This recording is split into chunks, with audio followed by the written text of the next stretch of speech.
Igsoon, kung naulaw ka karon sa Ginoo kay tungod sa imong mga sala, maulaw ka niya pabalik kay tungod sa imong mga daotang nabuhat sa iyang atubangan. But ay kalimot igsoon, kanang tanan nga binuhatan nato mga dautan nga atong binuhatan dautan nato nga mga nabuhat atubangan sa Ginoo, kaya na niyang papution igsoon, kaya kaniyang pasayloon. Hallelujah. Duol balik sa Ginoo, duol niya. Hallelujah. Duol og simbahan. Ang simbahan igsoon lugar na sa mga makasasala, lugar na sa mga dautan. Hallelujah. Dili na lugar sa mga balaan igsoon. Diha ta pagabalaanon sa atong Dios igsoon. Mao kung nakasala ka bangon. Hallelujah. Anda mo pasaylo ang Ginoo nimo igsoon. Hallelujah.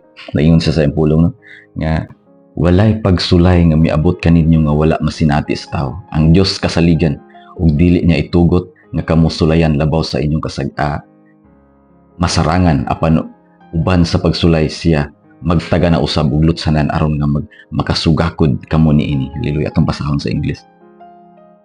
No temptation overtaking you except such as in common to man. Hallelujah. But God is faithful. He will not allow you to be tempted beyond what you are able.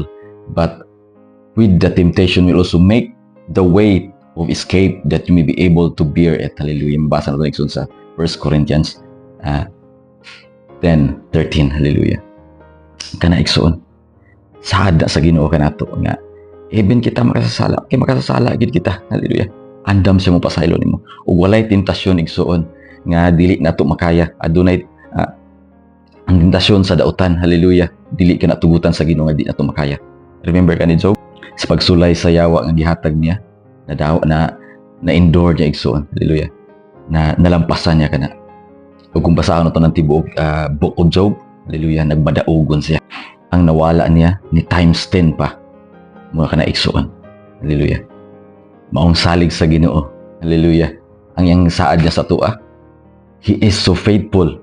Siya kasaligan kaayo. Hallelujah. Andam siyang mo sapnay ka nato, andam siyang mudawat ka na, andam siyang mo tagana sa lutsanan ana igsoon. Hallelujah.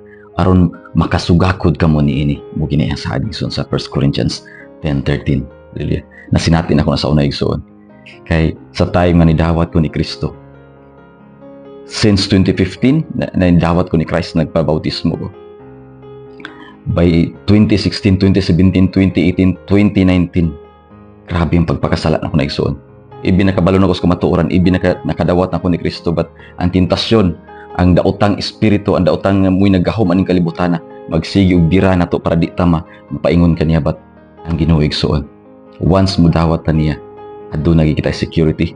Ang iyang saad niya dili na itugot sulayan ikaw nga mas labaw pa niini apan kanang mga pagsulay nga ihatag niya sa nimo malutsan ni kanang ison kay nag-andam na sa lutsanan nimo kanana. Hallelujah. By 2020 igsoon, grabe ang gibuhat sa Ginoo sa kuha. Gipakita niya sa kuha ang iyang kamaayo, gipakita niya sa kuha ang iyang pagka-Dios. Giluwas ko niya igsoon sa akong pagkadautan, giluwas ko niya.